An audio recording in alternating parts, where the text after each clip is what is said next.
রুবেল, তোমার হাতে কি হয়েছে? তুমি কি পানি খাবে? হ্যাঁ। দাঁড়াও, খুলে দিচ্ছি। তুমি কি একটু আমাকে খাইয়ে দিতে পারবে? খেতে চাইলে খাও, আমি তোমাকে খাওয়াতে যাব কেন? কাজ করি, একটা কল দেই। শিরেন, একটু ভিতরে আসো তো। বলো রুবেল, আমাকে কেন ডেকেছো? শিরেন, আমার হাতে ব্যথা করছে, তুমি ফাইলটা একটু ঠিক করে দাও। ঠিক আছে, দিচ্ছি। বাহ, মনে হচ্ছে আকাশ থেকে নেমে আসা একটি পরী। অপূর্ব। এইভাবে তাকিয়ে আছে কেন? ও কিছু না। এই না, হয়ে গেছে। আবার ডাকি। শিরিন, আরেকবার ভেতরে আসো।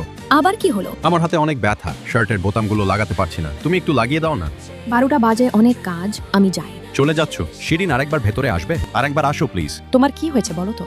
আমি তো তোমাকে 3বার সাহায্য করলাম, আসলে তোমার মতলব কি? আমাকে তো কাজও করতে হবে, তুমি অন্য কাউকে ডাকতে পারো না? মাথা নষ্ট করে দিয়েছে, আজকে কাজই করব না। আমার হাতের জন্য গাড়ি চালাতে পারছি না, তুমি কি আমাকে বাড়ি পৌঁছে দেবে? আমার সময় নেই রুবেল।